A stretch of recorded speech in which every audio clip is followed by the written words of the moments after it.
Peace out. Got it.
Southwest Florida, the storm surge comes after the strongest winds. Do not think the storm is over when the wind slows down. Local officials will let you know when it is safe. The storm surge will rush in and it could kill you. Back in Miami tonight, I'm meteorologist Mike Seidel, and a reminder that if you lose power, we've got you covered from now until Monday morning. We're streaming the Weather Channel live on the Weather Channel mobile app. I know millions of you have that, and also the local Now app. So if you're without power, if you're away from your TV, you can keep up with what's going on, because Irma has many hours ahead of us, and ahead of it, because it's going to take until Tuesday before it finally winds down somewhere in the southeastern part of the United States. Meanwhile, here in Miami, we're getting a break, at least here in the Brickell section of Miami-Dade County. Just some light first. We're awaiting the next advisory from the National Hurricane Center, the updated forecast track in a couple of hours around 11 Eastern. What can you tell us now about the movement away from Cuba? Because all day it seemed like it just didn't want to jog north. It just wanted to keep steaming west along those keys here on the north side of Cuba. Yeah, we're going to look at that, Mike. It does seem like it's moved farther away from Cuba. Whether this is another jog or whether this is the move toward the Florida Keys, we're not sure. We were talking about the tornadoes. We'll get to that in a second. I'll show you. But take a look at the radar because I want to emphasize this. We've had a number of confirmed tornadoes in South Florida, and these are embedded in these very strong bands. We have this strong band now. This is Bimini in the Bahamas right here, about 50 miles out from Miami. It's across the Dade-Broward line, so north of Miami-Dade County and southern Broward County. One of the tornadoes was down by the Homestead Motor Speedway, down there just south of Homestead near Florida City. So just bear in mind, these bands seeing in Miami is just the beginning for the entire state of Florida, and it hasn't even really begun, even in Miami yet. Okay, here's the satellite picture. Take a look here, and we can see a couple of things. First of all, look here with the hurricane. We'll look at that in detail in a second. But on the north side, here are these bands. What's happening is we have a kind of a dip in the jet stream, area of low pressure up in here that's accentuating the confluence, really, of the tropical weather and the northern weather.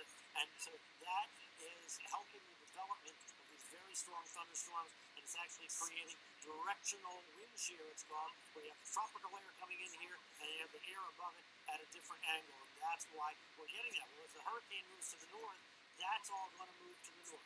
So as Mike said, the tornado threat will advance in advance of the hurricane. Now here's the satellite, the close-up satellite, and you can clearly see on the last few images, you see it moving along the Cuban coast. Now look at that. It's clearly moved a little bit north. Now, is that the move, or is that just a jog? We'll look at the radar in just a second, and I'll show you. But the thing I want you to see on the satellite is that the core of this hurricane is perfectly round. We don't see any real ill effects to the structure of the hurricane that would keep it from intensifying because of its encounter here with the hilly territory. Not tiny little hills, but they're not big mountains in the central part of Cuba. They're up to 2,000 to 3,000 feet. Here on the radar, you can see, look at the move, up, down, here it comes, down, over, up, now.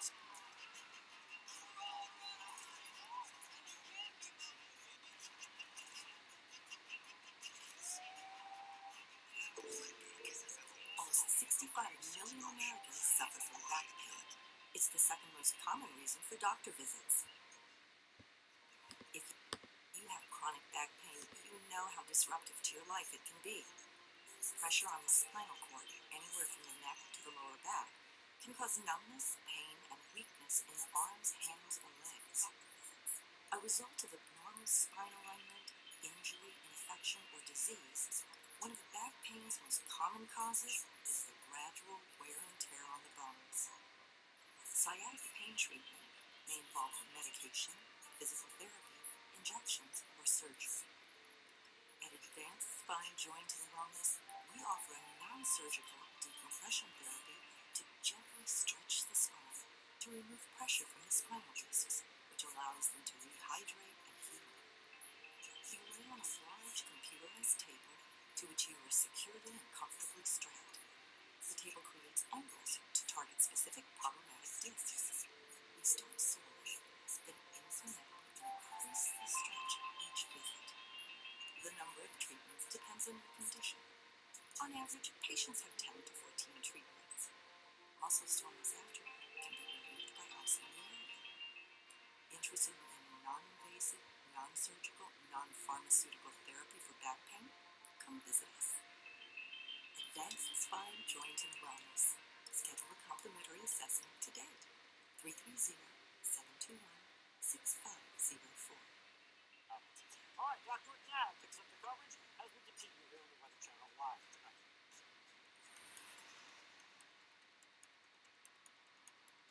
Thanks, Brian. Meteorologist Mike Seidel here on Sunday, and then eventually make landfall on the west coast.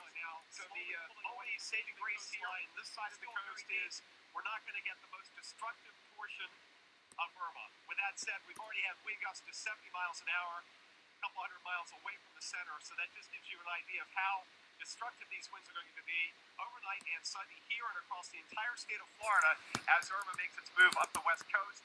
Here in South Florida, we've had several rain bands. We've had reports of tornadoes, waterspouts, and even some damage. So it's been a tough evening so far.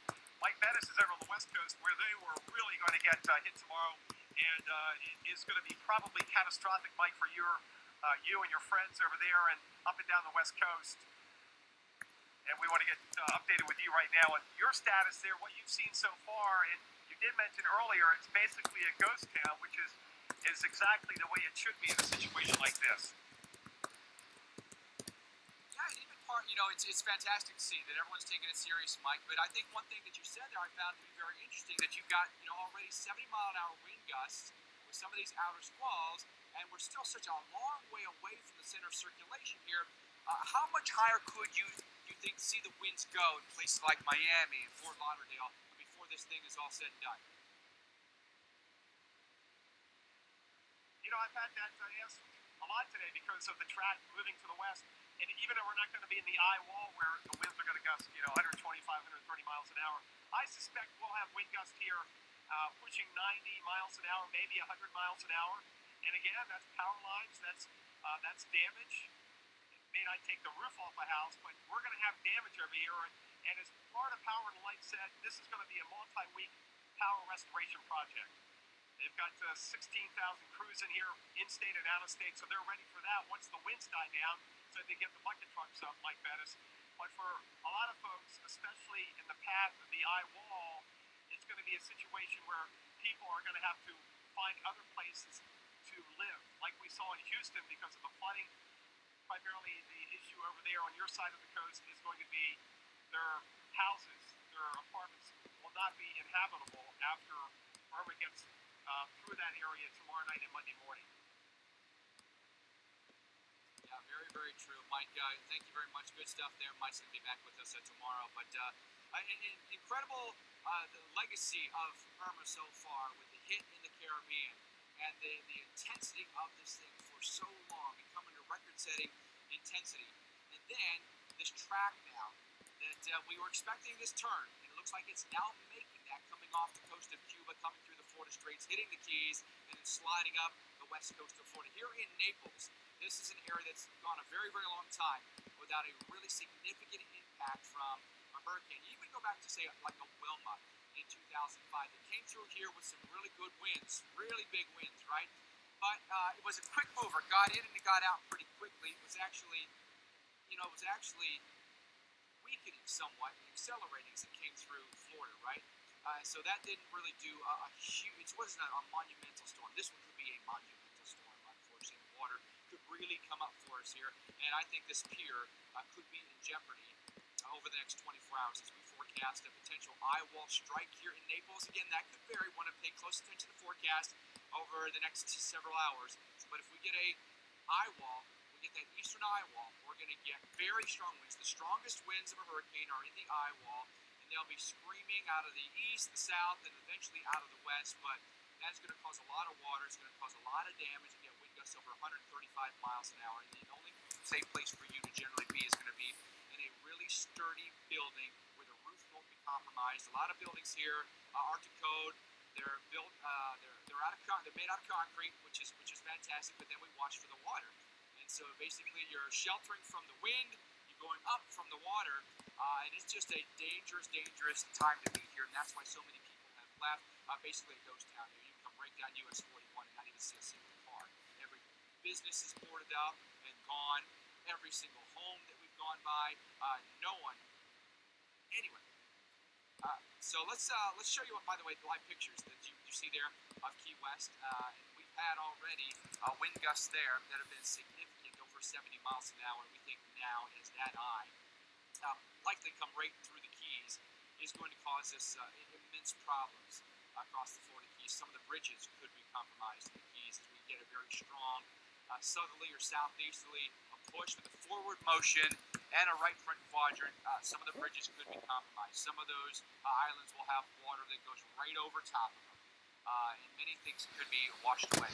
Our hurricane expert, Dr. Rick Knapp, likely has a lot more insight on that. I know you've been down there, Dr. Knapp, and I'm really afraid now of what those places could look like once this passes, because the Keys, although they've had hurricanes in the past, one like this is, is mind-boggling. So many folks would call that place home. Also known as Yes, we haven't seen an impact like we're going to see in the Florida Keys in more than half a century since Donna, and certainly not since the 1935 hurricane. It's scary to think what the aftermath is going to be, and I really hope What the fuck is that that noise, as dude? many folks as possibly could got out, because this is going to be a life-threatening, grave danger in the Florida Keys, especially when the core moves over the Keys. And then, because it's going to be coming over probably the lower Keys rather than the upper, it's going to put the Keys on the strong side of the hurricane, and then when it goes by, they're going to get the bad side of the hurricane, kind of like they did in Wilma. So storm surge is going to be a big thing along with the halfway between South America and Australia and the Cook Islands. and this is not just going to be a Keys problem. Now we got a grave danger for the southwest Florida area, and it is a Category 3 hurricane now, but it is poised to strengthen. It's going to have plenty of time over the warm waters between now and maybe sometime tomorrow night, when the center might actually come ashore on the Florida Peninsula. It is beginning to make that turn. It has cleared the center anyway, has cleared the north coast of Cuba. There's still part of the circulation on land, and certainly the interaction with Cuba contributed to the weakening, but the departure from Cuba is going to likely allow it to re-strengthen again to Category 4. And now we're starting to get the tropical storm force winds affecting the Florida Keys and getting to the Florida Peninsula. And we can already see it on radar. So here's Key West, and here's Marathon and Middle Keys, and here is a very well-defined eye of Category 3 Irma. And we're already getting some pretty gusty winds, not just in the Florida Keys, where it has gusted over 60 miles an hour in a couple places, but we're already getting gusts 30 to 40 miles per hour and some stronger in the South Florida Peninsula, and some really, really nasty bands that are producing not only frequent lightning, but occasional short-lived but dangerous tornadoes. And also, because this band is training, we're getting some flash flood warnings occasionally. So all the hazards are in play here, and it's going to be a very long night in extreme southern Florida, and it's only going to get worse, especially in southwestern Florida as the hurricane approaches. Let's talk about the track and intensity forecast and remind ourselves of a few things that you can and cannot discern from this forecast column. Certainly, the path of the center of the hurricane is likely to go a lot closer to the west coast of Florida than the east coast, but the hazards extend well outside the cone. And just remember what happened with all the shifting in the models. If this takes the left side of the cone, it will spend more time over water and could eventually go near or just west of Tallahassee, Florida. So there's all kinds of things that can happen here. It could go farther to the right and go right over Orlando, so don't just be thinking it's guaranteed to go right over Tampa. A lot of different things could happen here, and the chances of tropical storm force winds essentially guaranteed over the entire Florida Peninsula. Chances of hurricane force winds are greater over the west coast, but not zero inland, not zero in the Panhandle. So widespread power outages. Already seeing some power outages even in southeastern Florida, Miami-Dade, Broward, Palm Beach County. You're going to still get power outages just because the core isn't going over you doesn't mean you won't be getting some impacts. Time to prepare is running out down here in South Florida, in Central Florida. You've got some time until tomorrow. Storm surge forecast. This is sobering. Catastrophic, life-threatening storm surge, 10 to 15 feet above normally dry ground in southwest Florida. But that storm surge threat goes all around the peninsula, even up into Georgia and South Carolina. So if you're being told to evacuate, you've got to go. If the emergency managers tell you, there's still time. Dr. Now, let me ask you something specific about storm surge here. When you say storm surge is a number 10 to 15 feet above dry ground, from what point is that? Is that at the water's edge begins dry ground? Does it begin, say, off the beach in an area? Where does dry ground begin?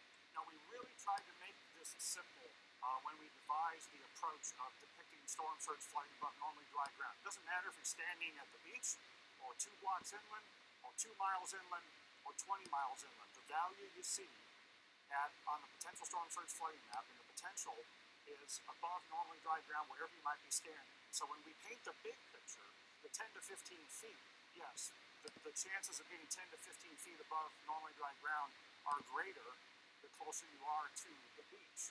But, as we've seen on that map, the 6-foot, the 9-foot contours go some distance inland, not just the barrier island. So it could be above your head Even if you can't see the ocean tonight, the ocean might come see you and be above your head. That's why evacuation is so critical for that deadliest hazard of all. 20% on your stay from August 20th to December 21st. Yeah, thanks for that. I appreciate the clarification because I've wondered that. I know you say that a lot. That makes a lot of sense. Let's talk about what we have here in Naples with the outer bands hitting us now. Things only going downhill from this point forward. The wind's only getting stronger from this point forward. You're going to go to bed tonight. It's going to be a nervous night of sleep, I'm sure. Tomorrow morning, hurricane conditions will be on us. Take a look at the timing here. This wind forecast just... it can be scary, folks, when you see these numbers. Sustained winds that could be 100 miles an hour by tomorrow, late morning, early afternoon. As an eye comes very close to us, the winds are going to intensify more. Look at those gusts, right? Over 130 miles an hour if we happen to be right in that eye wall. It's going to be as intense a wind as you've ever witnessed in your life if you still happen to be somewhere nearby. Most of you are not. That's good news. Then as it shifts farther to the north, the winds are going to start to back off. And I think you'll notice them backing off by late tomorrow, overnight Sunday into Monday, okay?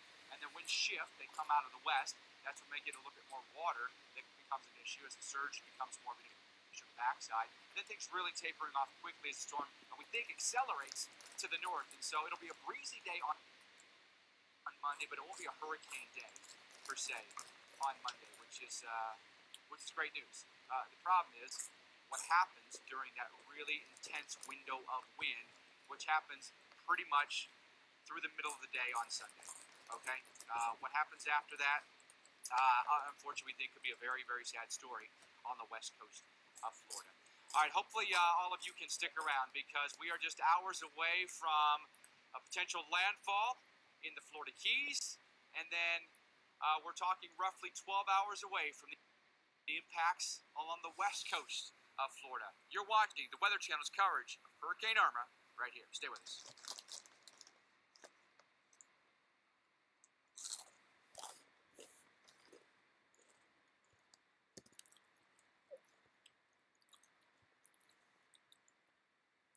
And Mike, we are watching right now some of the impacts in the Naples area, right? Up to 15 feet.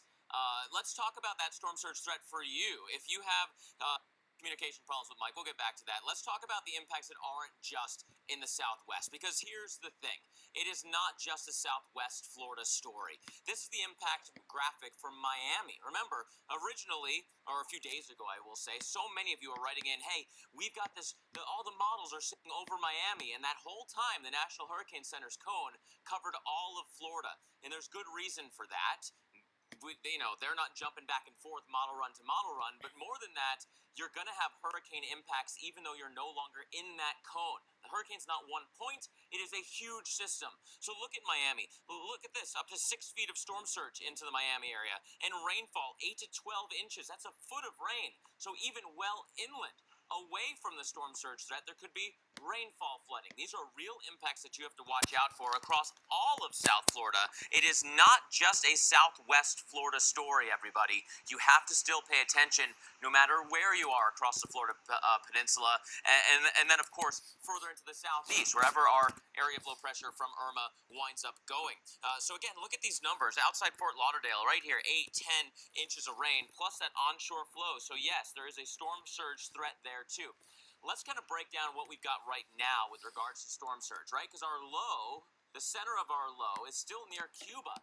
That's a pretty long distance away, right? And yet, we've got this persistent fetch of wind rotating around our storm. What that's doing in places like Vaca Key or Key West is that we're flooding from north to south right now. There is a storm surge flood, I would say, a storm surge being measured of a half foot to a foot.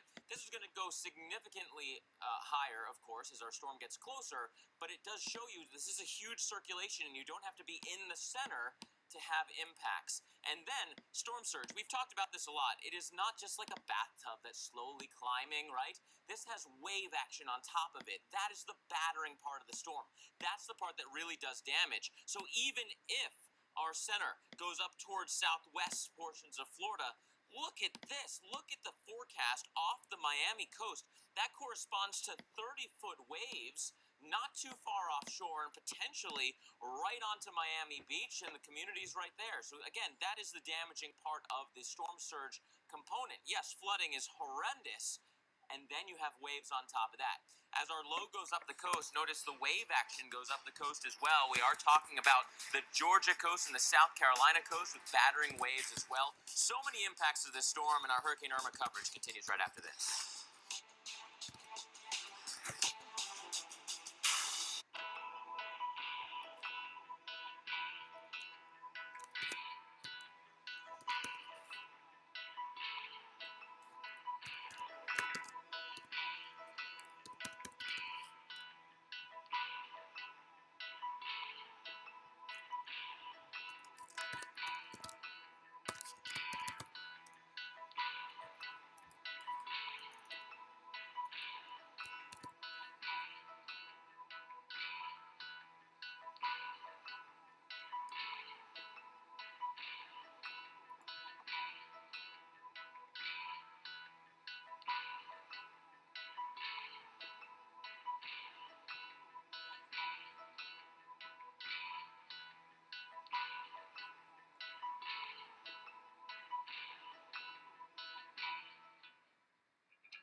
Are you ready? I was born ready.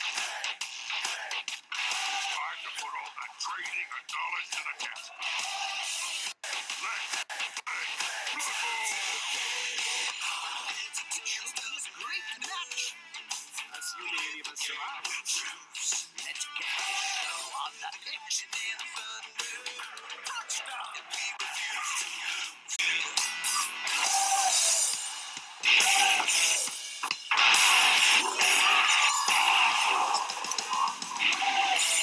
Are they dancing or fighting?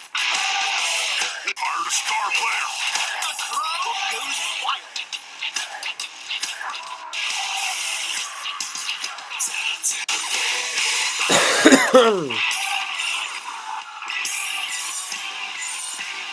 Did you ever get a cannonball like that in baseball? Well, when I live with my ex, just about every day, Jim.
Now, there are a few things before we start doing this. One is obviously OBS, and the other is Soundflower. Now, I'll leave links to those in the description. And once you download Soundflower, you're going to see a little flower pop up here after you open the application. And you're going to want to click on that and go down to audio setup. I wouldn't mess with any of this stuff right here. Just keep it on what it already is. Click audio setup, and a screen like this should pop up. Now, see here, I already have it set up, but what you're going to want to do is you're going to click the plus button, and you're going to click create multi-output device. Now, once it pops up, I'm pretty sure nothing should be clicked here, and you're going to want to click Soundflower 2. You're going to want to click this one. Now, other stuff, I use built-in output. If you just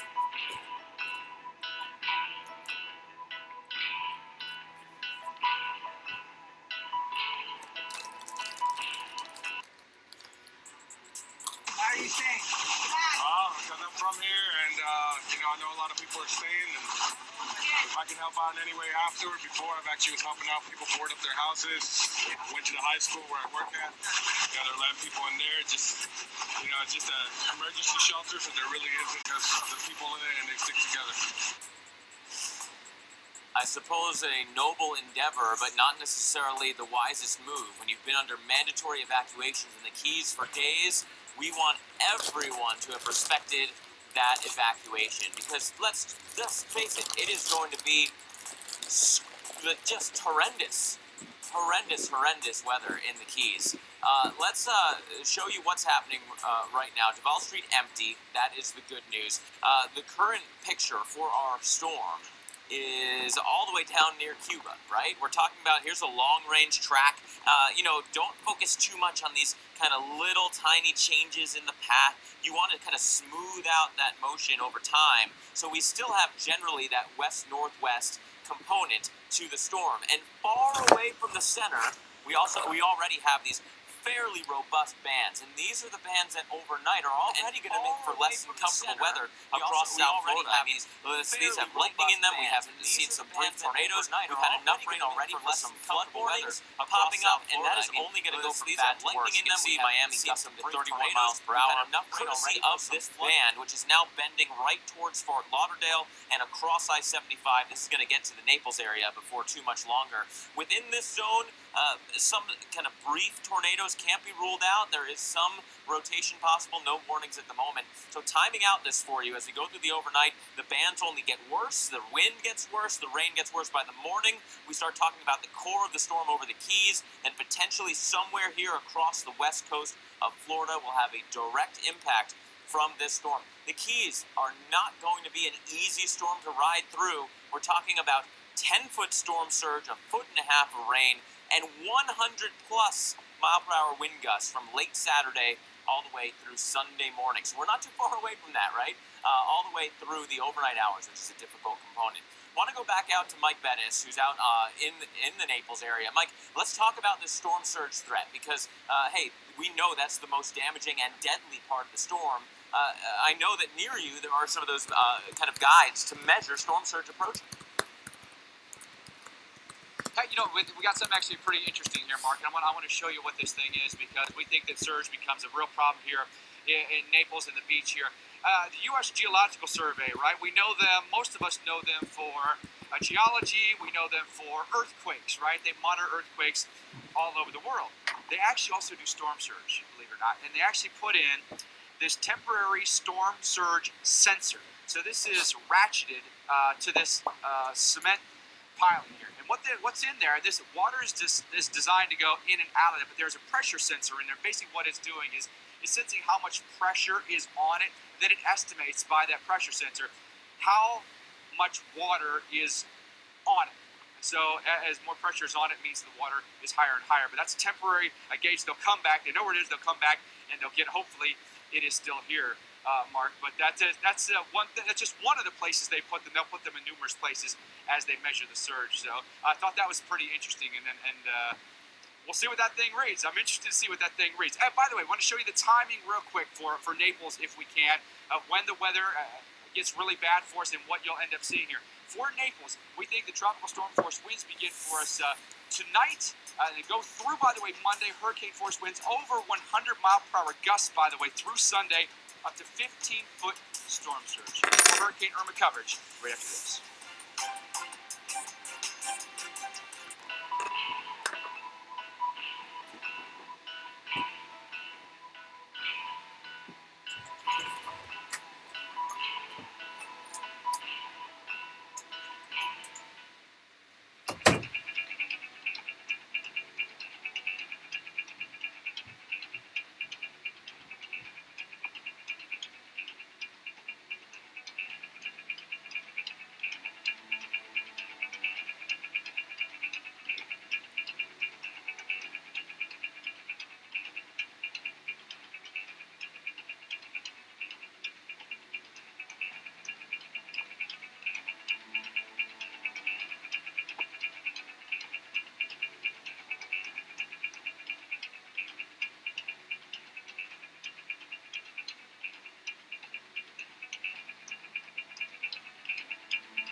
perfect summer afternoon is grilling with friends outside, something delicious to eat, and great conversation.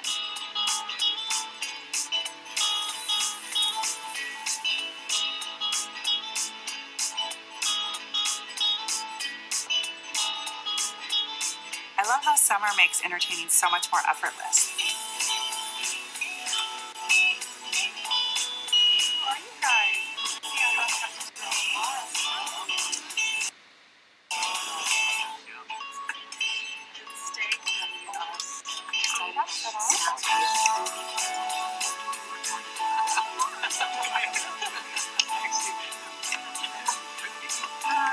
There isn't anything more satisfying to me and my family than opening our doors to our friends.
Hurricane Irma is now impacting our state.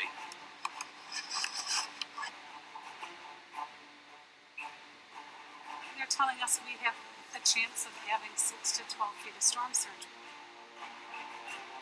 Our state has never seen anything like it.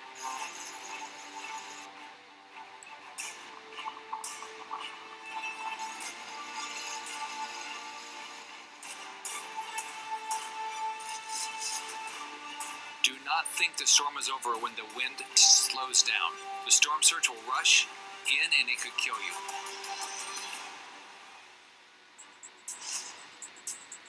Day of reckoning is almost upon us as Hurricane Irma quickly approaches the United States. You're taking a live look at Duval Street in Key West, Florida, southern tip of the United States. And what you see there are empty streets as people have left the Keys, headed toward higher ground, headed toward safety to escape the storm surge, to escape the wind. Hurricane Irma is a mighty beast that is about to unleash its fury on the Sunshine State.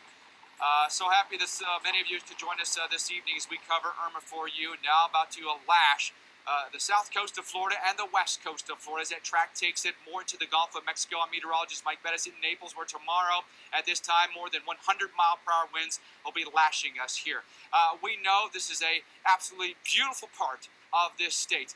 Big, beautiful homes, terrific restaurants and shopping, and a place that's been relatively untouched by a hurricane in half a century, believe it or not. We had an opportunity to get our drone up in the air today and show you some of the pictures, and we fear that these may be some epic before pictures because the after pictures may be very, very different and very, very telling, right? There's a lot of water in Naples, not just at the beach, okay? Not everything is at the beach, but there are a lot of canals. There are a lot of homes on water. There are a lot of homes that have docks and boats, and they can take them out on the canals and come out to the Gulf of Mexico. Surge is going to inundate so many of these neighborhoods. We're forecasting a surge as high as 15 feet, which is why so many people have evacuated. In Naples, by the way, in some of these images you see, it is ghost town. There is hardly anybody here. There are some first responders. Our emergency operations center is open. There's some media here, and that is about it. Actually, the mayor speaking earlier today saying first responders are here, but during the height of the storm, you cannot count on them.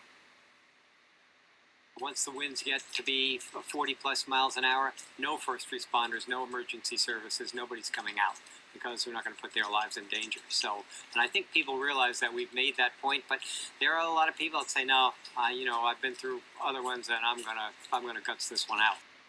So you get the point here. You get the point, right? It's one of those deals where if you're here, you chose to stay, you're on your own at this point, okay? And the conditions just go downhill and exponentially worse as we head through the night and through the day tomorrow with winds that we have not seen the likes of in a very, very long time. I want to bring in now our hurricane expert, Dr. Rick Knabb, who has been monitoring Irma for I feel like weeks now, Dr. Knabb. But I want to ask you two particular questions about Irma's track. Have we seen the turn? Because we've been anticipating this turn for days now. And the forward speed, it's slowed down. Forward speed's only roughly, 7 miles per hour? What does that tell you about Irma? Does that change anything? Well, we are in the process of the turn. Last night it was moving west. Now it's moving west-northwest. So the turn has begun, but it hasn't completed itself. And when hurricanes turn and reach the end of the ridge like this one is, they can slow down a bit. But once it really starts to make the turn to the northwest and north-northwest, it'll start to speed up as it goes nearer over the west coast of Florida. So it's in the process of happening. All the models insist on a continued turn to the right. And so this is going to directly impact the Keys, if not the direct landfall, darn close. And then it's going to do everything we're saying it's going to do in southwest Florida and farther north. And it continues to be, regardless of all those details, a wind and inland flood threat for the entire Florida peninsula, and still a storm surge threat on the East Coast. And I'll explain why in a little bit. So the west-northwest motion at 9 miles per hour, that'll change. That'll change to northwestward as we go into tomorrow. It is clearing the coast of Cuba.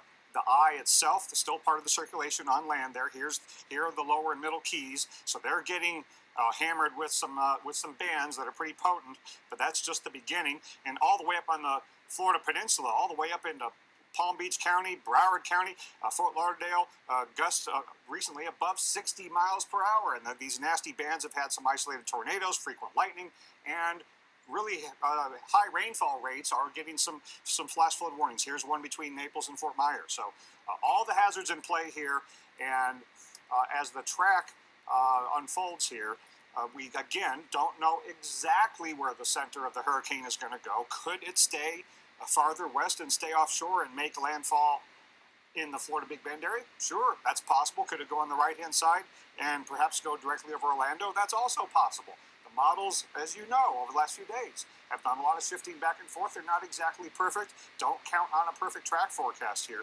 But it doesn't matter what the details of the track end up being. This is strong enough and large enough to pose that grave storm surge risk to the southwest coast. And it's also large enough to continue to threaten the southeast and east coast of Florida with storm surge. So there's still storm surge warnings in effect. I'll show you those in a moment. And the threat of storm surge goes all the way up into the very vulnerable Florida Big Bend area and also the coast of Georgia. So let's take a look at a couple of particular areas on the potential storm surge flooding map. This is where we pick a point on the map and we show you what is the reasonable worst case scenario for how high above.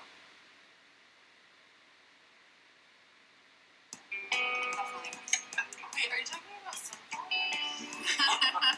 There are endless possibilities when planning a summer harvest dinner. The flowers and food at the market this time of year are just so beautiful that it makes everything pretty easy. When I host a seated dinner party at home, I love to bring out some of the more luxurious details. They're an instant mood setter, and they make everything feel a little more elevated.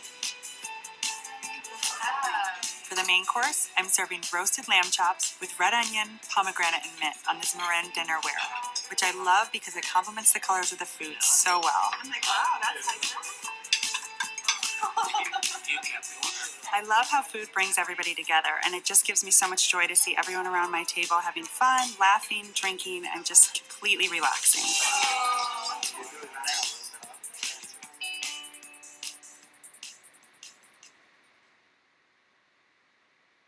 Flooding could go substantially above your head. Then if we go farther north into the Fort Myers, Sanibel area, notice because of the river and the bays, it's not just a beachfront problem. Look how far inland the potential for several feet of storm surge flooding above normally dry ground goes. That's why so many of these areas, not just at the beach, not just the barrier islands, have been told to evacuate. Let's go a little farther north and take a look at the Tampa Bay area. Talk about an area that is not just a Gulf front problem. This is inside Tampa Bay.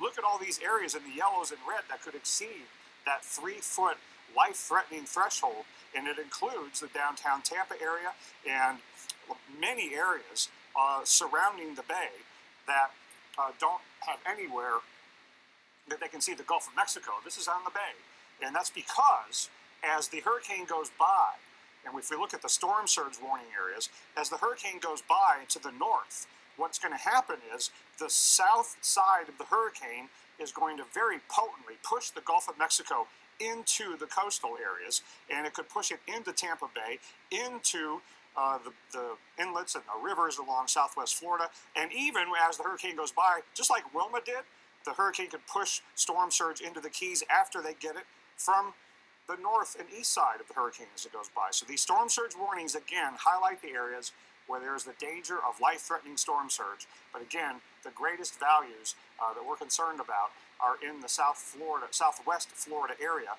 But I did want to highlight this, Sarah, if we go back one more time over to the storm surge flooding map, if we go one more place, I want to go down to South Florida, down to the Miami area. This is still an area where there could be some storm surge flooding. Generally speaking, in southeast Florida, we could see somewhere in there 4 to 6 feet above normally dry ground. Here is the northern end of Biscayne Bay, and you see some blues and some yellows in here because you're going to get a southerly flow for many, many hours as the hurricane passes by off to the west. So this is a storm surge problem, Mike, for a lot of places, west coast and east coast, in addition to all the other hazards, the winds, the heavy rainfall, inland flooding, tornadoes for the whole peninsula. Back to you. Yeah, Dr. Knapp, thank you. It's just a lot to compute. You know what I mean? It's just a lot for folks to take in because the hazards just make you so anxious. That's for sure. And so many people that have left are just really wondering what their homes are going to look like when they come back, right? Winds become a very big factor for us here. Short term, they're going to increase it immensely tonight. I'm going to show you the forecast so you get a good idea of what that component of this hurricane is going to bring you right now in Naples. Winds right around gusting about 28 miles an hour. But let's forecast this for you if we could, okay? Let's go to tonight. Let's just a couple hours from now. We'll be forecasting winds to pick up here and then gust about 44 miles an hour in Naples. Winds picking up for us in Fort Myers as well. And then let's fast forward to tomorrow, okay? Midday tomorrow when the eye may be at its closest, okay? Fort Myers, 95 sustained. Wind gusts of 134 miles an hour. Wind gusts in Naples of 137 miles an hour with sustained winds over 100. Tomorrow evening, forecast doesn't change all that much, but now look at Tampa. Sustained winds at 62, gusts to 92 miles an hour. A gust in Fort Myers, 114. Gusts here in Naples, 134 miles an hour. Tomorrow overnight, now winds gusting in Tampa over 100 miles an hour. Winds slowly starting to back off now from Fort Myers and Naples as we get on the backside. The winds have shifted now around to the west and southwest. And then by midday on Monday, we still may have tropical storm force gusts in a place like Naples and a place like Tampa even. But by Monday, the worst will be past us. And we'll start to really see some improving weather. And hopefully maybe even some sunshine by later in the day. But we're afraid that Irma's just going to throw a haymaker at us tomorrow, and it is just going to be a very difficult day for much of the west coast of Florida. Obviously today, where a lot of people were getting out of town, some doing it at the very last minute, as NBC's Kerry Sanders reports. This is Kerry Sanders in Naples, Florida. Today, Alligator Alley, the main road connecting west to east in Florida, with a rush towards Miami. Many on the west coast who thought they were safe, now scrambling to get out. You really don't know what to do. It's stressful. Michael Carr lives in Fort Myers. I'm frightened to hell because I don't think this house is going to hold up. Florida Governor Rick Scott warning the storm surge could reach the tops of homes. This is a life-threatening situation. Remember, the storm surge comes after the wind. Do not think the storm is over when the wind slows down. Everglades City, the fishing village south of Naples, could find itself swamped by a 12-foot storm surge. Same flooding threat on Marco, an island about the same size as Manhattan. Michael Callahan decided not to evacuate. We're prepared for a storm surge unless it gets up to the third floor. Today, lowering hurricane shutters, confident they will protect his family. 13 years ago, Hurricane Charlie, a Category 4, leveled several West Coast communities. The damage extended 26 miles inland to Arcadia, where today residents prepared for another hit. I've been working, day and night, trying to prepare for it. Haven't been sleeping too well. Tonight, tens of thousands of homes across Florida have already lost power. More than 16,000 electric crews ready to move in. We've assembled the largest pre-storm workforce, not just in our company's history, but in the United States. First responders bracing for the worst-case scenario. This storm is Hurricane Irma on steroids. The Marco Island Fire Department goes into lockdown when winds hit 45 miles per hour. If they call you during the middle of the hurricane for help, what happens? They're on their own. That's as Gary Sanders reporting, and we know that we've got a long way to go before this storm is over. Mark Gilley joining us from the Weather Channel headquarters. Mark, there's even listen, I've been through 24 plus hurricanes. Even I'm getting a little bit nervous right now of what it may look like here in Fort Myers and in Naples tomorrow, because 100 mile-an-hour winds, 135 mile-an-hour gusts. So many things could become unrecognizable because of what Irma dishes out. And Mike, that leads me right into the question I wanted to ask you. With that kind of forecast, I mean, you have to worry about yourself and your crew there. Talk about what your plan is when those winds really ramp up.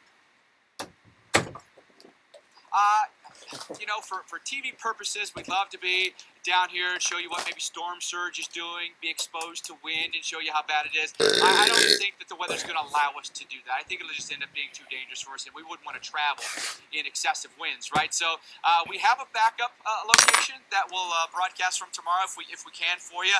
It's a cement building. It sits pretty high. To me, entertaining means making people feel super welcome in my home. The seasons really define our... Think about trees, mailbox. I mean, everything can become a projectile because you're basically saying, we're going to bring a really tornado your way, and we're going to mow some things down, we're going to throw it in the air, and that's a real danger. And so that's why everyone should be inside. If you want to, you peek out the window. If you're you have hurricane windows, but that's about it, right? You don't want to become a victim to any of those things, hopefully. Now, hopefully, I will say this, though, Mark. In a lot of places that are exposed to hurricanes on a regular basis, they're fortified for those things. Street signs are reinforced. They have certain codes for business signs that have to be low. They have to be built out of concrete or brick or stuff like that. So hopefully we can reduce the amount of flying projectiles, but it can be a risk in some areas. Yeah, I mean, just a piece of siding coming off a house can easily become a projectile. We were talking about that video with Cantori in the wind tunnel when he was just strapped down. We can show everyone a piece of that as well, because it's not just about, this is one thing, right? When you're testing what it feels like, when you're in wind like this, you can see its face getting blown back, right? But he is in a protected location. If something were to break where you are, Mike, all of that stuff gets thrown in that wind. Yeah, it becomes a real danger because, maybe you want to go out there and take a little look and it seems pretty decent outside, then also you get a really good wind gust and a gutter gets ripped off the house and it comes your way. You don't want to have to be duck and cover constantly and stuff like that. And I will say something else about that those images of Jim and the jaws flapping and everything in the wind, it's dramatic, right? I've been in that same wind tunnel before, and I'll say this about the stuff that flies in. Even in that wind tunnel, which is clean, Mark, the winds get so intense in there, it was peeling the paint off the walls, and little chips of paint are flying at you in the face. That just goes to show you how strong the winds are. They can actually strip the paint off the walls of that wind tunnel. That can happen to homes, like I said, siding, shingles, roof tiles, gutters, all those things could become flying objects in this hurricane. Yeah, Mike, as you mentioned, it could be an unrecognizable landscape tomorrow as some of the core of those winds come through. So we know you're going to keep everybody safe, yourself and your crew included. Thanks for chatting with us. We'll get back to you in just a second. Quickly, it's not just a Southwest Florida story, right? We're watching Southeast Florida. We're watching bands that are already producing tornadoes, including near Fort Pierce. A new tornado warning in St. Lucie County until 10 o'clock.